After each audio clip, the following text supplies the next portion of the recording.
Hi folks, I hope that you guys are doing pretty well.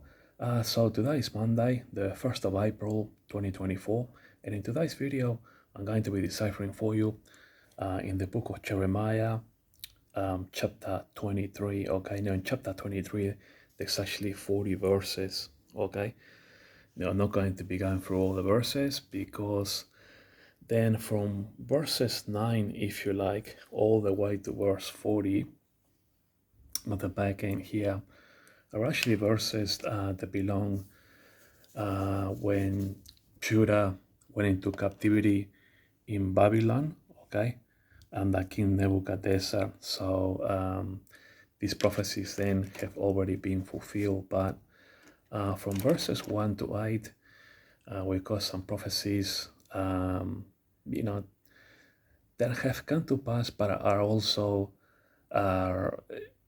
current, if you like, okay, and they relate to Israel.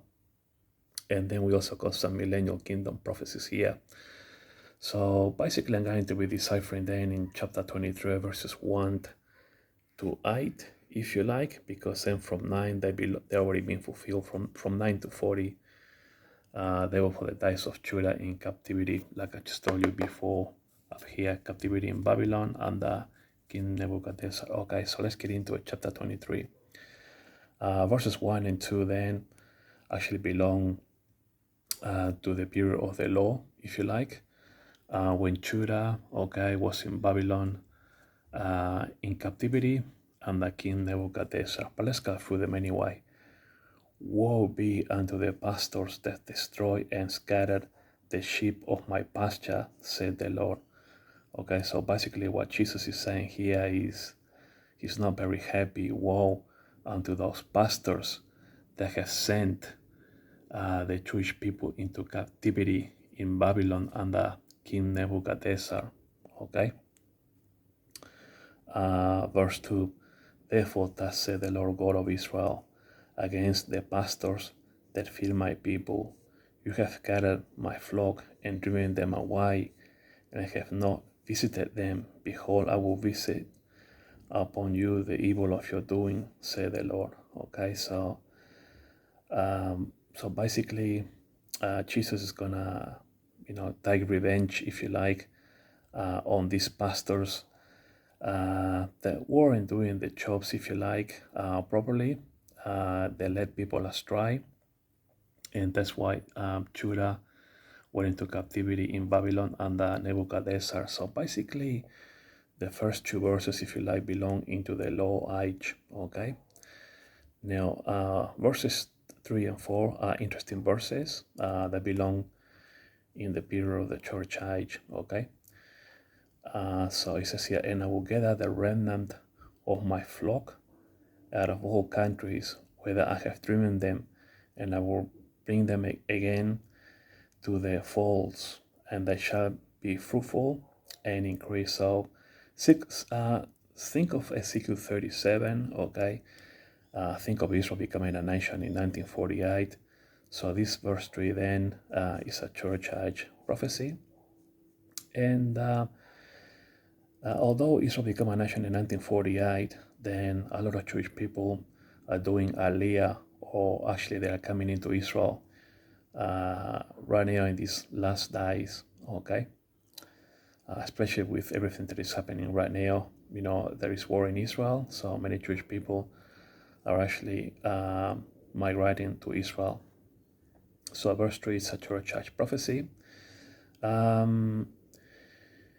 It's a prophecy that, Israel became a nation in 1948, but it's still coming to pass in the sense that, Jewish people are still coming into Israel, if you like. Verse 4, and I will set up shepherds over them, which shall feed them, and they shall fear no more, nor be dismayed, neither shall they be lacking, said the Lord. So, of course, this is another church age prophecy. In context of verse 3, if you like, how the Jewish people are dwelling safely in Israel, if you like.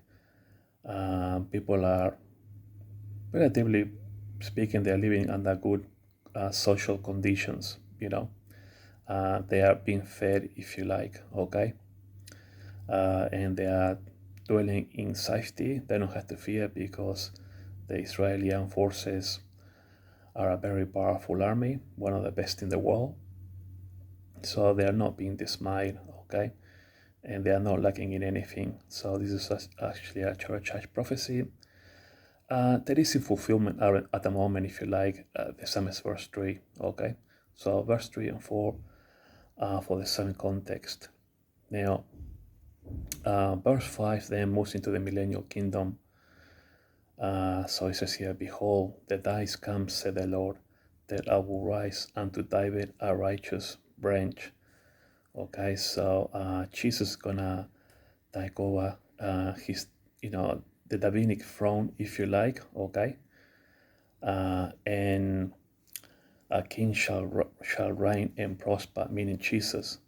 Only Jesus can be the king of Israel, okay, during the Millennial Kingdom, and shall execute judgment and justice in the earth. So just remember that Jesus then is going to rule the world with a rod of iron, okay, like it says in the book of Revelation. So therefore, verse 5 is actually a Millennial Kingdom prophecy, impending and in front. So is verse 6, following the context from verse 5. In his days Judah shall be saved, and Israel shall dwell safely. And this is his name whereby he shall be called the Lord our righteousness. Okay, so this prophecy then can only come to pass in the dispensation of the Millennial Kingdom. When Jesus is there protecting his people, he's the King of Israel, and he's the Lord, okay, the Lord of righteousness, okay? So this can only happen during the Millennial Kingdom.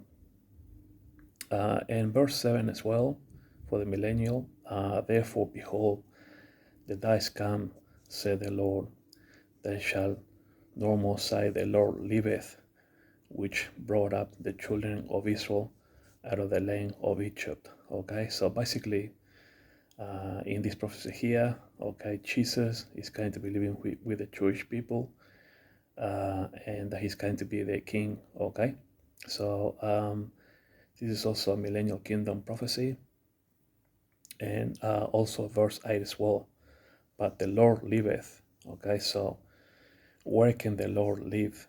Of course, in Israel, as the King of Israel, during the Millennial Kingdom, okay, during his reign in the Millennial Kingdom, which brought up and which led the seed of the house of Israel, okay? So these words are quite clear here. Out of the north country and from all countries where I have driven them, and they shall dwell in their own land, okay? So this is also Millennial Kingdom prophecy when Jesus is going to be the King of Israel, and the Jewish people are going to be dwelling safely in their own land. Okay, now from verse 9 then all the way to verse 40. Okay, we got a long list of verses here, if you like, and it ends up in 40. So from 9 to 40 then there is actually prophecies that have been fulfilled that belong in the law age, and they come to pass during the captivity of Judah, if you like, in Babylon under King Nebuchadrezzar. Okay, so that's all I wanted to say, folks, with this video. Thanks for watching, and I'll talk to you guys later.